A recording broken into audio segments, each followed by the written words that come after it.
It is what many have called the right and the left hand, water and fire, the blue side of mercy and the red side of rigor, the side of reason and the side of the passions, the straight and the crooked. One could say that it is the two sides of the brain, but it is the reflection of a greater pattern, which is that we vacillate between coherence and completeness. Are things simple, moving towards unity, or are they complicated, moving towards flux? What is important to understand is that at least in the first movie, the opposites are portrayed within a liberation frame of modern politics. The narrative is one of revolution. We can't avoid that. And the breaking of systems of order.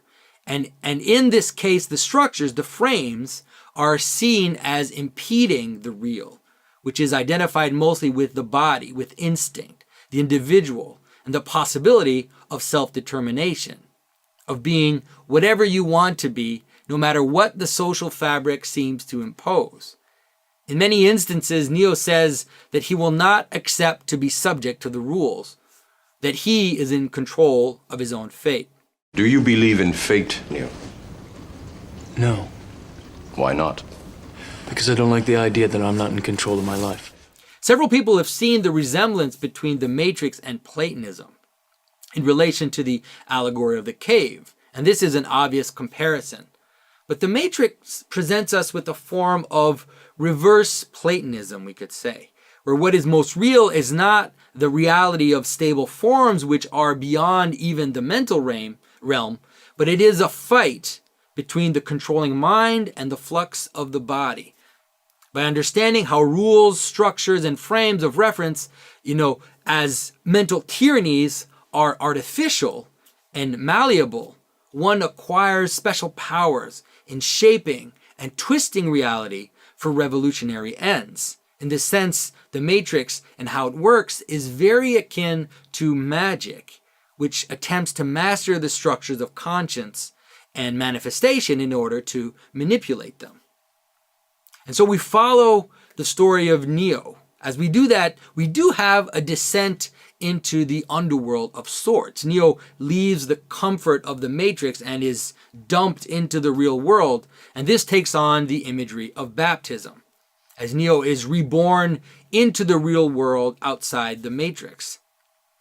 As he does that, he then ascends to learn to control the very thing that imprisoned him.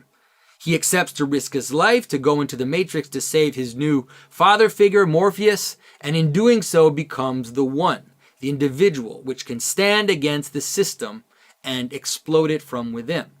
In this sense, Neo follows the Joseph Campbell hero's path, though there is quite a bit of confusion, and the confusion is due to the basic inversion of the Neoplatonic vision. On the one hand, the Matrix is viewed as the world of shadow, like the underworld, but the Matrix is ordered and regular, and reality is represented as a devastated world of death. Welcome to the desert of the real. The Matrix is presented as the dream world, but leaving the Matrix is done with Alice in Wonderland imagery, such as entering the looking glass and tumbling down the rabbit hole, which in Lewis Carroll are seen as equivalent to the dream world. There's even a scene where as Neo is about to exit the Matrix, he's told by Cypher, "Buckle your seatbelt, Dorothy, because Kansas is going bye-bye." Which is strange because in the Wizard of Oz movie, Dorothy's trip is seen as a dream. To me, the ultimate example is in the reference to the Nebuchadnezzar in the movie. In the biblical book of Daniel, Nebuchadnezzar is the king who dreams of an order that is toppled, a giant statue which is knocked down by an uncut stone, a tree that is also cut down. And so we can understand why Morpheus's ship is named that. But in the biblical story, Nebuchadnezzar takes the red pill, we could say. He descends into the body, he exits the control of the city, and lives like a beast in the field. This descent is seen as punishment for hubris. This forgetting of order, this more primordial animal existence, is actually far more akin to a dream.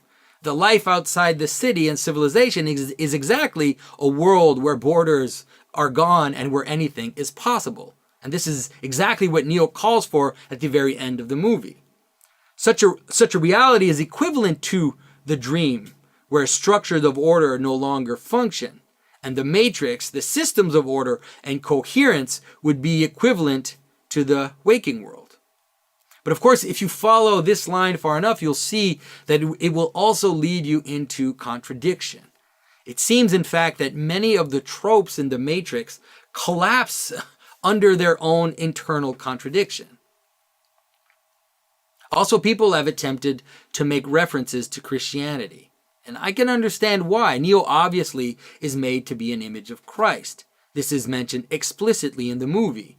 He's the Savior.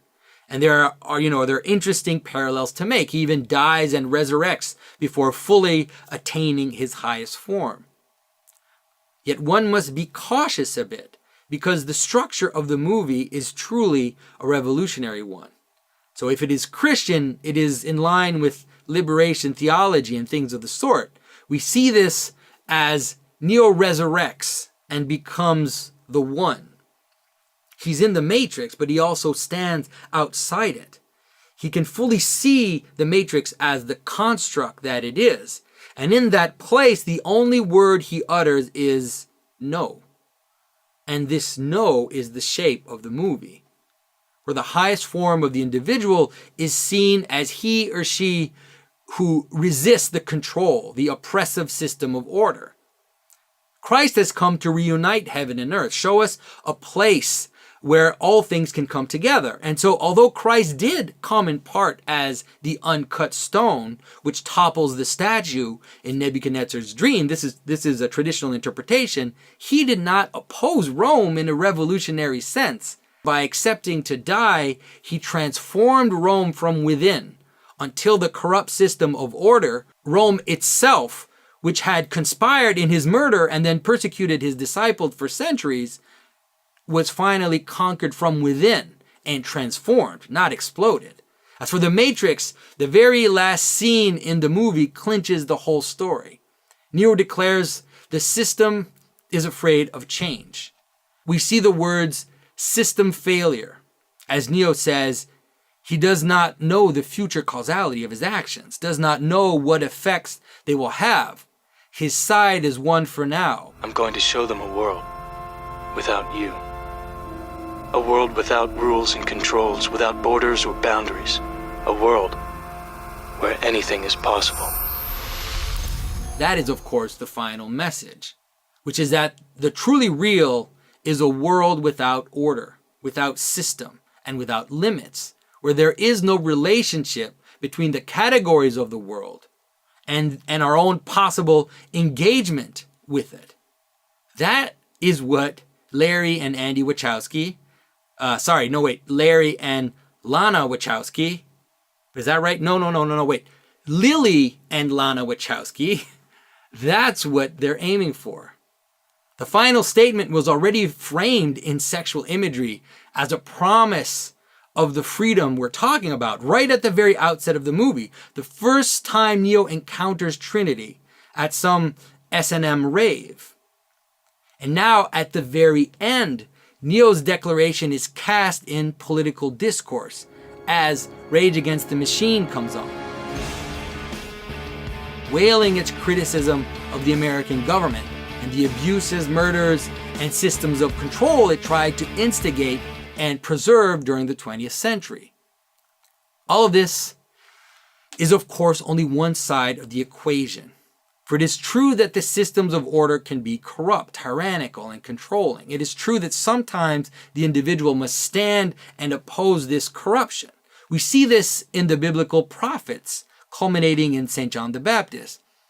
But it is also true that there cannot be a world without limits, without borders. Such a world would not be a world, but would be chaos itself.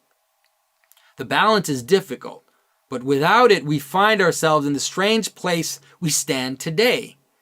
Whereas the revolutionary narrative exemplified in The Matrix has now taken over institutions in our universities and governments through social justice initiatives. You know, we find that it is more conservative types who are using matrix analogies, like the red pill or tumbling down the rabbit hole. It is the more conservative types that are questioning the narrative that is presented to us by the system of control. So maybe all I can tell you is, wake up.